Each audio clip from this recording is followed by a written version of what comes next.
Oh, good. Slides.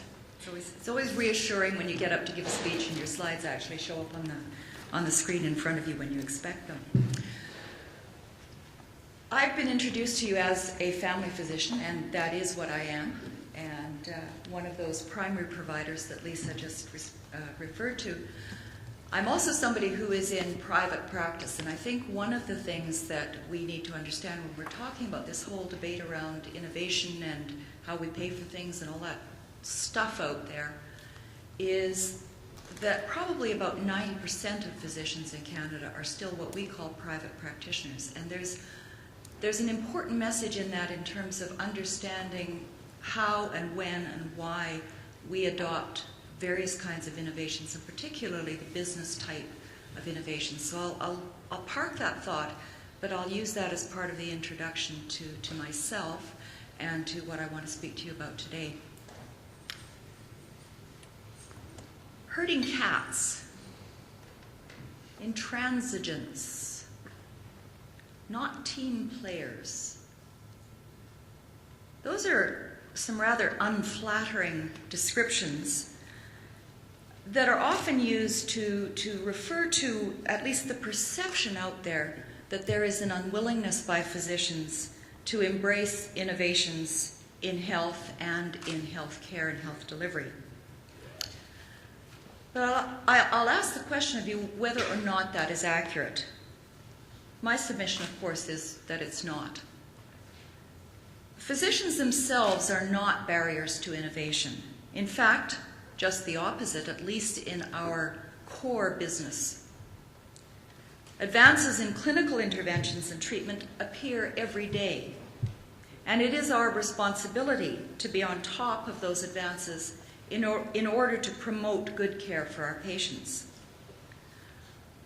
But I think it's true that while we recognize the importance of innovation and advances in clinical care, there remain substantial gaps between our knowledge and our adoption of innovations, particularly in some of the non-clinical areas. I'm going to take a moment just to refer to this slide from Roger's Diffusion of Innovation, which shows elegantly the rates at which new ideas and technology spread through cultures. As you know, Roger's work has led to classification of adopters into these 5 categories that are on the screen in front of you. His work looked at diffusion and adoption of innovation in a broad context. Don Berwicks, President and CEO of the Institute for Healthcare Improvement in the United States, has applied this work to better understand the dissemination of innovations in healthcare. Berwick's relatively simple 7 rules cover the basic steps required to be taken by leaders to ensure the uptake of positive changes. In the physician context, these rules might seem obvious, but there are hurdles that can impede progress. For instance, in rule number 1, while there may be a raft of journal articles, books, and other publications touting new and important innovations in healthcare, who determines what is a sound innovation? And how does the word get out to the practicing clinicians about an innovation that is in fact sound? This obviously speaks to the necessity of having organized systems and efforts to find evidence for and to spread the word about important innovations. We have these in clinical medicine. We call them meta-analyses. We have them published in databases such as the Cochrane Library. We don't necessarily have them, or at least we as practicing clinicians don't know where to find them in the non-clinical sphere of our activities. Similarly, support must be given to those who are leading the way. I'll talk in a minute about a specific example from my own local experience. But I will say that without the trailblazers, we would all be wandering in the woods. Berwick's Berwick's final rule could very well be the most critical for supporting the uptake of innovation amongst physicians. Many of us were trained in the see one, do one, teach one model. So having a concrete example of a new idea that is working makes a huge difference in encouraging other physicians to adopt whatever the idea is. So how does the theory translate into on-the-ground innovation in healthcare? One excellent example could be the use of advanced access in medical clinics as a way to improve scheduling of physician appointments. Now, I told you that I'm a private practitioner. I have a clinic. There are 13 of us in the clinic. Our waiting time for a complete assessment, coming in for your routine annual checkup, is somewhere between 6 and 12 weeks in my clinic. I know a doctor in my city whose waiting list, if you just book an appointment for a routine checkup, is something like 2 years. I hate to tell you this, but he's my family physician. My waiting list, if you phone in and say, well, I don't need a complete checkup, but I'd just like to come and see the doctor to talk about something, my waiting list is somewhere around 3 weeks. I do have urgent appointments.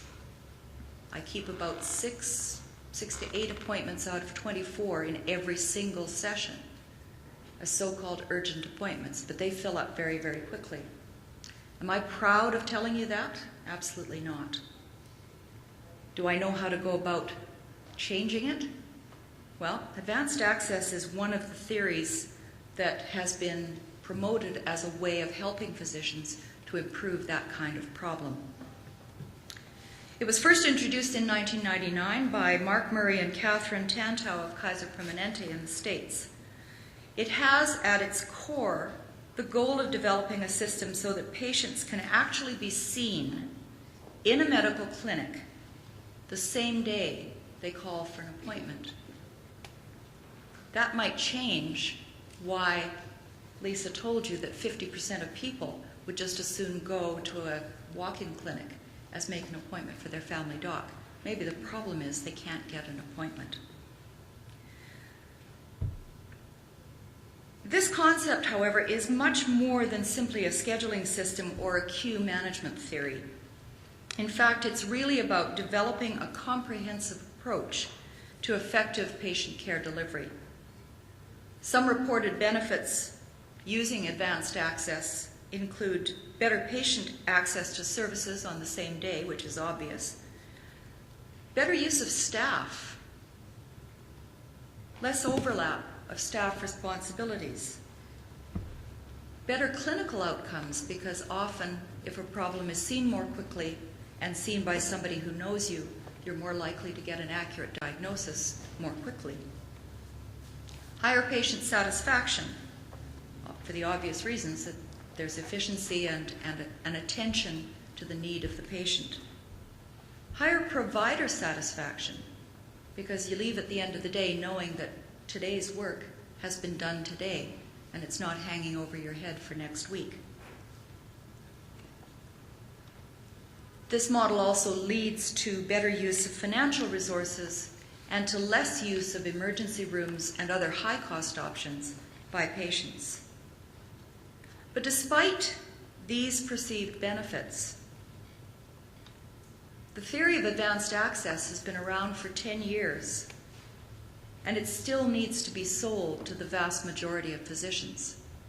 In my own province, I know of fewer than a dozen primary care clinics that have taken on this theory. Kishore is a urologist. He's a surgeon.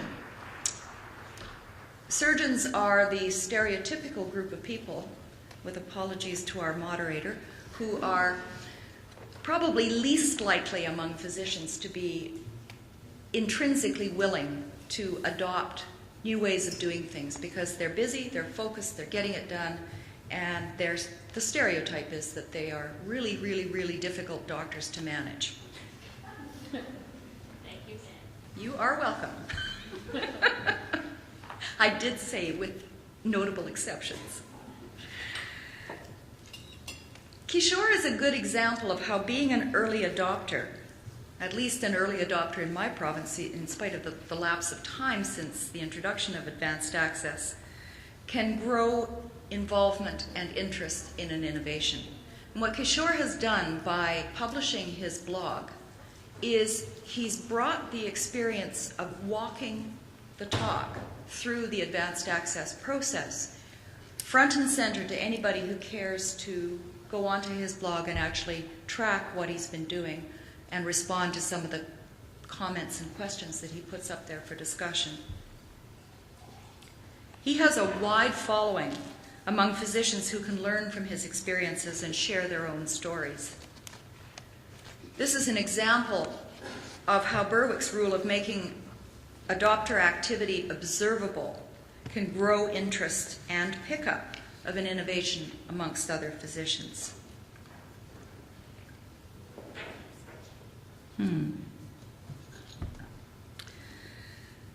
I've focused primarily on the frontline adoption of innovation and ways to support individual uptake. But what about systemic efforts? I cited Don Berwick earlier. The mission of the Institute for Healthcare Improvement is to accelerate improvement by building the will for change, cultivating promising concepts for improving patient care, and helping healthcare systems put those ideas into action. In the United Kingdom, the National Health Institute for Innovation and Improvement has a similar role. Although quality councils exist in several provinces and have done work in this area, in Canada, we have no national body charged with promoting innovation in the delivery of health services.